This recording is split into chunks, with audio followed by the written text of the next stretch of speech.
Fine tuning रखो। क्या रखो? क्या रखो? Fine tuning. किसके साथ? अपलाइन के साथ। अपलाइन कोई आपका भगवान नहीं है, हारमोन मोहंता जी कोई खुदा नहीं है, कोई गॉड नहीं है। अपलाइन आपका लाइफ लाइन है। अपलाइन आपका वो है सर जो आपको गाइड करता है, आपको मॉनिटरिंग करता है, आपको तरक्की में आपका साथ देता है। पहले ये समझो अपलाइन होता कौन है। दो अपलाइन होते हैं। एक अपलाइन वो जो आपको लेके आता है, वो अपलाइन नहीं है जो आपको लेके आए, वो आपका स्पॉन्सर है। क्या है? स्पॉन्सर। कोई किसी को लेके आ सकता है ना यार, ये दुनियादारी है। अपलाइन वो जो आपको कदम कदम पे साथ दे, आपको सिखाए, आपको गाइड करे और आपको समझाए, आपको ज्ञान दे बड़ा बनने के, वो आपका अपलाइन। लाने को कोई भी चाचा भतीजू लेके आ सकता है, भांजा मामे को लेके आ सकता है, कोई बेटा अपने बाप को, बाप अपने बेटे को लेके आ सकता है, वो अपलाइन नहीं बन सकता सर। अपलाइन वो जो ज्ञानी हो, इस फील्ड का खिलाड़ी हो, जो आपको सिखा सके, काम करा सके, तो आपका अपलाइन आपका गाइडलाइन है। अपलाइन का फोन आते हैं, कई लोग ऐसे महारती है, अपलाइन का फोन नहीं उठाते। ये सोचते हैं कि इसलिए मुझे फोन कर रहा है कि मेरी वजह से पैसा आता है। अरे भाई, तेरी वजह से पैसा नहीं आता, तू एक जरिया है। तेरे से और भी लोग हैं, उनसे भी पैसा आता है, पर वो चाहता है कि तूने उनके साथ फ्यूचर लगाया है, तू आगे बढ़े, तू तरक्की कर सके। यस या नो? तो अपलाइन कभी आपका दुश्मन नहीं हो सकता सर। मैं 16 साल से डायरेक्ट इंडस्ट्री के अंदर हूं, 11 साल से एसटीपीएस कंपनी में हूं। आज तक एक सिंगल इंसान मुझे नहीं मिला कोई अपलाइन की श्रेणी में है और डाउनलाइन का कभी बुरा चाहता है। ना चाहता था, ना चाहता है, और ना कभी फ्यूचर में कभी कोई भी अपलाइन। कल को आप भी अपलाइन बनोगे, कभी किसी का बुरा नहीं चाहोगे, क्योंकि पता है उसका बुरा करूंगा तो मेरा बुरा अपने आप ही हो जाएगा। ये पता है वो तरक्की करेगा तो मेरी अपनी तरक्की अपने आप हो जाएगी। अपलाइन डाउनलाइन का एक बाप और बेटे से रिश्ता है। जैसे बाप कभी नहीं चाहता कि मेरा बेटा कभी गलत रास्ते पे जाए, बाप कभी नहीं चाहता कि मेरा बेटा कभी नालायक बने, बाप कभी नहीं चाहता कि मेरा बेटा कभी तरक्की ना करे। बाप हमेशा चाहता है कि बेटा मेरा भी नाम रोशन करे, मेरे से भी आगे जाए, मेरे से भी तरक्की ज्यादा करे। जिस तरीके से बाप की अच्छी धारणा है बेटे के लिए, दोस्तों ऐसे ही अपलाइन की अच्छी धारणा होती है डाउनलाइन के लिए। तो अपलाइन आपका लाइफ लाइन है। पर आपको अच्छा अपलाइन या डाउनलाइन बनने के लिए करना क्या होगा?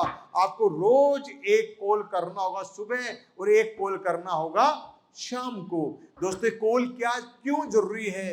क्योंकि आपकी रिपोर्टिंग ही आपकी मॉनिटरिंग है, और रिपोर्टिंग से आपको अपलाइन को लगता है ये बंदा मेरा एक्टिव है। उसके बाद में बहुत सारी लीड अपलाइन को मिलती है। अगर आप एक्टिव रहते हो, अगर आप अपलाइन की नजरों में काम करते रहते हो, बहुत सारे लोग अपलाइन आपको दे देता है। फिर आप एक्टिव नहीं हो। मान लो मेरे दो लोग हैं, एक मेरा हरमोन मोहंता जी है, एक मेरे बसंत मोहंता जी है। एग्जाम्पल बता रहा हूं आपको। बसंत जी बहुत एक्टिव है, हरमोन जी एक्टिव नहीं है। बसंत जी रोज फोन करते हैं, हरमोन जी फोन ही नहीं करते मेरे को। अब मुझे नारायण मोहंता मिला, बताओ मैं किसको बोलूंगा? नारायण मोहंता ले ले अपने साथ में। मैं बसंत जी बोलूं, बसंत जी यार मुझे रोज फोन करते हैं, बसंत जी मेहनत कर रहे हैं, चल बसंत जी नारायण जी को लो और काम स्टार्ट करो। हरमोहन जी मुझे कोई चिंता भी नहीं रहेगी क्योंकि मुझे कभी कॉल करता ही नहीं है। यस या नो? इसीलिए अच्छे अपलाइन के लिए अच्छे डाउनलाइन भी बनो। आप रोज एक कॉल सुबह, आज मुझे क्या कर रहा हूं, आज मुझे क्या करना है, आज मेरा क्या काम हुआ, कॉल शाम को कॉल कर दो।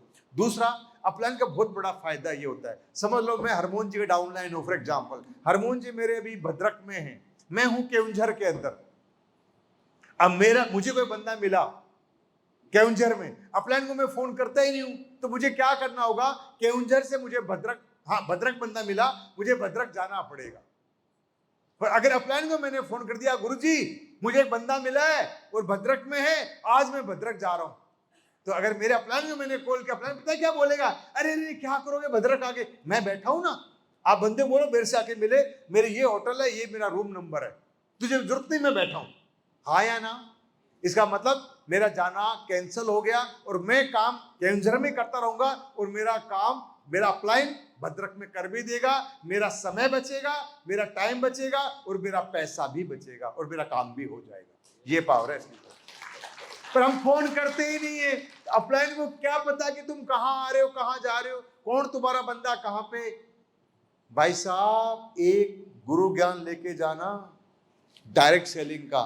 मुझे नहीं मालूम आपका क्या बनोगे क्या नहीं बनोगे, पर इतना बता रहा हूं, सच बता रहा हूं, रोजी रोटी पे खड़ा हूं, भगवान मेरा साक्षी है, मैं सच बोल रहा हूं।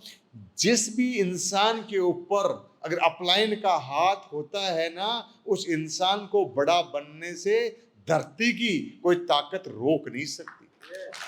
जिसके ऊपर हाथ है पर हाथ अपलाइन का तब आता है जब हम नेक इंसान बने, नेक डाउनलाइन मिले, रोज अपलाइन को फोन करे। आप सोचते हो मैं फोन करूं क्यों, वही मुझे फोन कर ले। अरे उसके पास 20 टोपाज है पर मेरे पास एक अपलाइन है। वो 20 को फोन कर सकता है पर मुझे एक को करना है। यस या नो भाई? अगर समझ लो मेरा हार्मोन अपलाइन है, मान लो आप, अगर मैं टोपाज हूं तो पता नहीं हार्मोन बनने वाला ब्लू डायमंड है, मेरे जैसे 20 टोपाज मिलेंगे, हाँ या ना? पर मेरे पास एक ही अपलाइन है हार्मोन मोन, तो मुझे कॉल करना चाहिए, नहीं कि अपलाइन का फोन का इंतजार करना चाहिए। अगर बड़ा बनना है तो, नहीं बनना तो मर्जी आपकी भाई।